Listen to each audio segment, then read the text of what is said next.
경상북도가 박근혜 정부가 국정 목표로 내세운 일자리 중심의 창조 경제와 연계시켜 일자리 정책을 추진해 성과를 높이기로 했습니다. 아파트가 고층화되는 데다가 건축기술과 양식도 변하면서 이웃 주민과의 일조권 분쟁이 더욱 거세질 것으로 보입니다. 최근 준공 허가가 난 한 아파트의 건설사가 입주민들에게 위장 전입을 요구해 무리를 빚고 있습니다. 어찌된 영문인지 취재했습니다. 오늘 대구의 낮 최고 기온이 15도를 넘어서 올 들어 가장 포근한 날씨를 보여 이제 봄이 머지않았음을 실감하게 했습니다. 네, 여러분 안녕하십니까? 대구 경북 소식 전해드립니다. 아파트가 초고층화되면서 여러 문제가 발생하고 있는데 일조권 분쟁도 그중 하나입니다. 과거에 비해서 권리의식이 강해진 데다 건축 양식마저 변하면서 분쟁이 더욱 거세질 전망입니다. 금교신 기자가 취재했습니다. 대구시 남산동의 한 아파트 신축 현장. 30층 아파트가 지어지면 채 50m도 안 떨어진 뒤쪽 아파트는 새 아파트 그림자에 가려 하루 종일 암흑지대로 변할 가능성이 높아졌습니다. 고스란히 피해를 떠나야 할 주민들은 소송까지 검토하고 있습니다. 지금은 집값은 지금 떨어지고 있는데 뭐요. 들어서면 없어요. 지금 내놔도. 과거에 지어진 직사각형 형태의 판상형 아파트는 대부분 남향에 일렬로 지어져 일조권 피해 발생이 적습니다. 그러나 신축 아파트는 알파벳 Y자나 T자 형태 등의 탑상형으로 초고층인데다 일렬로 서 있지 않아 대규모 일조권 피해를 일으키게 됩니다. 실제로 대구시 범어동의 한 초고층 아파트는 거의 하루 종일 법원 건물을 그림자로 가려 겨울철에 내린 눈이 상당 기간 녹지 않을 정도로 일조 피해를 발생시켰습니다. 대구대학교 함진식 교수팀이 연구한 결과 이 아파트의 그림자는 하지 12시에는 42m였지만 동지 오후 4시에는 815m까지 길어져 주변 일대를 뒤덮는 것으로 나타났습니다. 또 탑상형 구조로 인해 같은 아파트에도 저층 부분은 긴 시간 동안 햇볕이 들지 않는 내부 간습을 일으켜 거실 내부 밝기가 20분의 1로 감소했습니다. 세대내가 굉장히 어두워집니다. 그래서 외부가 굉장히 밝은 날인데도 불구하고 조명등을 켜야 된다든지 또 외벽면 온도가 내려가기 때문에 난방비 상승으로 이어질 것으로 이렇게 보여지고 있습니다.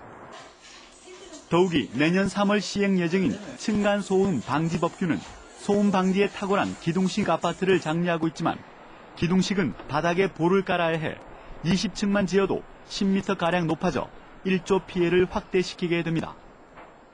초고층 아파트 건설을 둘러싼 일조권 피해 갈등은 피할 수 없는 대규모 환경 분쟁으로 대두될 전망입니다. MBC 뉴스 금교신입니다. 박근혜 정부가 일자리 중심의 창조 경제를 전면에 내세우자 경상북도가 이 기회를 살리기 위해 국정과제에 정책을 맞추기로 했습니다. 이상원 기자가 보도합니다. 박근혜 정부의 최우선 국정 목표는 일자리 중심의 창조 경제 실현, 과학기술과 정보통신기술 등이 산업 전반에 융합 확산될 수 있는 시스템을 만들어 일자리 창출과 함께 신성장 동력으로 육성하겠다는 것입니다. 이를 이루기 위한 국정 과제들을 보면 경상북도의 일자리 창출 시책과 연계되는 부분이 많습니다.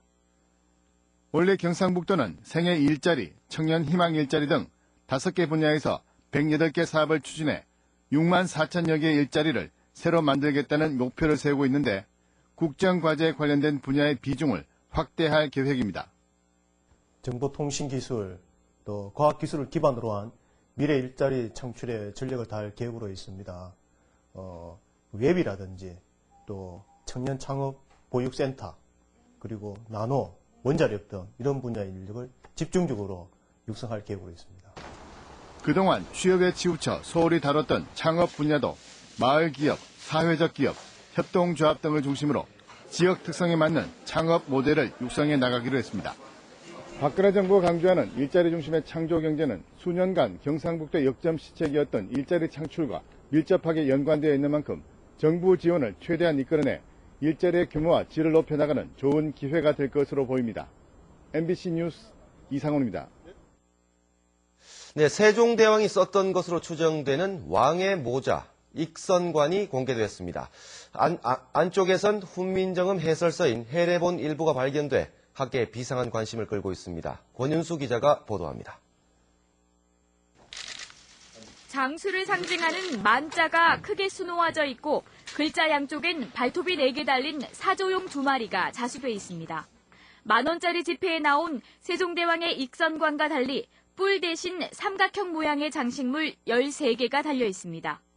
높이 27cm, 하단부 둘레가 57cm인 익선관은 세종대왕이 정무를 보면서 직접 썼던 것으로 추정됩니다. 세종 26년인 1444년 이전까지 4개의 용발톱이 새겨진 사조용의를 입었다는 세종실록의 기록을 근거로 제시했습니다. 왕과 수 그리고 만이라고 하는 글자가 도류산에 새겨져 있습니다. 그렇다고 본다면 이것이 적어도 소홀하게 만들어진 것이 아니고 내시경을 통해 익선관 안쪽을 살펴본 결과 훈민정음 해례본의 첫 장인 제자해로 보이는 활자본이 발견됐습니다. 제작 시기가 확인될 경우 훈민정음 연구의 결정적 자료가 될 것으로 보입니다. 연대가 얼마인지는 지금 상황에서는 말씀드릴 수가 없습니다. 그거는 과학적인 분석을 해봐야 탄소 연대 측정 방법으로. 익선관은 지난해 9월 한 수집가가 일본에서 구입해 들여온 것으로 연구팀은 익선관과 제자해를 분석해 한글날을 전후해 발표할 계획입니다. MBC 뉴스 권윤수입니다. 지난 24일 월성 원전 4호기에서 유출된 냉각수가 전량 회수됐다는 한수원의 발표와 달리 일부가 기체 상태로 배출된 것으로 확인됐습니다. 경주해관전연대는 한수원이 민간환경감시기구에 제출한 자료에 한수원이 당초에 밝힌 143kg이 아닌 155kg의 중수가 유출됐고 이 가운데 32kg은 기체 상태로 외부에 배출된 것으로 나와 있다고 밝혔습니다. 이에 따라 한수원이 사고를 축소하려 했다는 의혹이 일고 있습니다. 대구지방검찰청은 4명의 여자를 성폭행한 22살 A씨를 구속 기소하면서 약물 치료와 위치 추적 장치 부착 명령을 청구했습니다. 검찰에 따르면 야간에 가정집에 침입해 4명의 여성을 성폭행한 A씨를 정신 감정한 결과 성도착증에 걸린 것으로 확인돼 전국에서 4번째, 대구에서는 처음으로 성충동 억제 약물 치료 명령을 청구했습니다. 2달 전 경산의 한 임대아파트가 준공 허가도 나기 전에 입주를 시작하도록 해 무리를 빚은 일이 있었는데 이번에는 건설사가 위장 전입을 주민들에게 요구해 반발을 사고 있습니다. 어찌된 영문인지 김은혜 기자가 취재했습니다. 지난해 12월 예정된 입주일까지도 공사를 못 끝낸 경산시 사동의 한 임대아파트. 한겨울 추위에 내몰린 주민들의 거센 반발에 경산시가 임시 사용을 승인하면서 그동안 800세대 이상이 입주했습니다.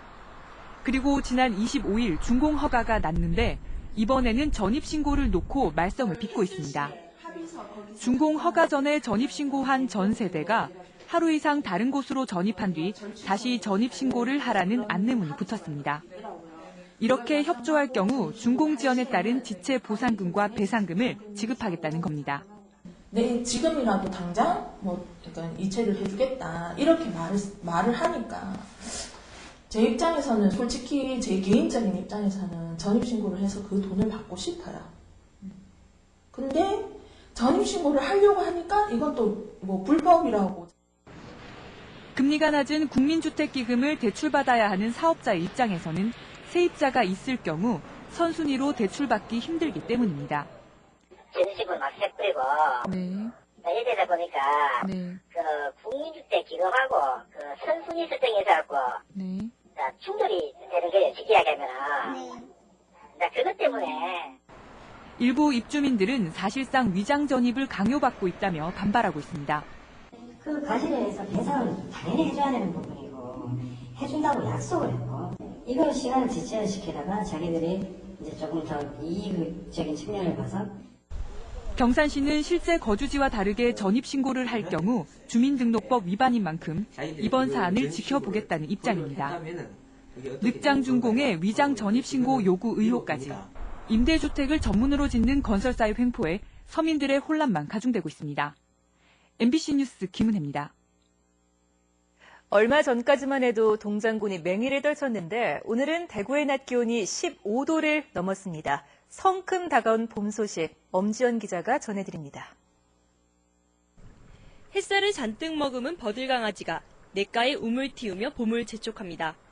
날이 풀리면서 농촌 들녘엔 한해 농사를 준비하는 농민들의 바쁜 손길이 이어집니다. 사과과수원에선 도포제 처리 작업이 한창입니다. 불필요한 곳에 영양분을 뺏기지 않도록 가지치기 절단면에 약을 바르는 농민들은 벌써 하루해가 짧기만 합니다. 봄 농사를 앞두고 비료 뿌리는 작업도 빼놓을 수 없습니다. 이제 앞으로 이제 사과 이제 잘 되도록 많이 열도록 이제 건을 주면서 앞으로 계속 농사가 이제 시작입니다. 겨울에서 봄으로 넘어가는 길목인 요즘 날씨가 포근해짐에 따라 시내에도 모처럼 사람들로 북적였습니다. 의류 매장 마네킹들도 화려한 색상의 봄옷으로 갈아입었습니다. 겨울 상품이 지금 다 들어가고 봄 상품이 들어왔어요. 그래서 고객님들도 반응이 되게 좋으세요. 봄 기온을 머금은 날씨는 지난 주말부터 계속돼 경북 북부 지역은 오늘 영상 11도에서 14도의 분포로 올 들어 가장 높은 기온을 보였습니다. 오늘은 이동성 고기압의 영향으로 낮 기온이 올 들어 가장 높았고 내일은 오늘보다 조금 더 높겠습니다. 모레 오전에 비가 조금 내린 후에 이번 주말에 다시 꽃샘 추위가 찾아오겠습니다. 주말 반짝 추위를 보인 뒤 다음 주부터는 다시 낮 기온이 영상 10도를 오르내리는 따뜻한 봄 날씨를 보일 것으로 안동기상대는 내다봤습니다. MBC 뉴스 엄지연입니다. 대구 시민단체 연대회의는 대구 MBC 신병철, 도성진, 김종준, 윤종희 기자가 집중 보도한 대구 경북 테크노파크 비리 및 운영의 문제점 집중 해부를 지역사회와 공익에 대한 기여도가 높다며 2012년 참 언론상 수상작으로 선정하고 오늘 시상식을 가졌습니다. 대구 문화방송은 지난 2011년에 이어서 2년 연속 수상했습니다. 문상부 중앙선거관리위원회 사무총장이 경북선거관리위원회를 찾아 과도한 선거 규제를 폐지해 선거운동의 자유를 확대하는 선거제도 선진화를 추진할 계획이라고 밝혔습니다. 이와 함께 내년에 실시하는 제6회 전국 동시지방선거의 공명정대하고 완벽한 관리를 위한 철저한 준비를 대구와 경북 선관위 직원들에게 당부했습니다. 경상북도는 제6대 경북도립대학교 총장에 김용대 현 총장을 재임용했습니다. 경상북도는 김용대 총장의 재임 기간 동안 경도대가 교육품질 인증대학으로 선정되고 학과 신설로 대학 경쟁력이 강화되는 등 글로벌 대학으로 발전했다고 평가했습니다. 총장 연임은 지난 96년 개교 이후 처음으로 김용대 총장은 3월부터 4년 동안 재임하게 됩니다. 대구지방검찰청은 서문시장에 짝퉁을 파는 업소가 수십 곳이 넘는 만큼 만들거나 유통하는 조직이 있을 것으로 보고 대구시 등 행정관청과 합동으로 단속을 계속하도록 했습니다. 검찰은 지난 2011년에도 서문시장 등지에서 가짜 유명상표를 붙인 등산복 등 4천여 벌, 7억 원 상당을 만들어 판 혐의로 의류공장 대표 등 3명을 구속 기소하고 3명을 불구속 기소했습니다. 경북지방경찰청이 독도 경비대원 모집 신청을 받은 결과 12명 선발에 189명이 몰려 15.8대 1의 높은 경쟁률을 기록했습니다. 이는 독도에 대한 관심이 높은 데다 독도 경비대원의 경우 일반 의경에 비해서 영업대기 기간이 짧기 때문으로 분석됩니다. 네, 지금까지 대구 경북 소식 전해드렸습니다. 시청해주신 여러분 고맙습니다.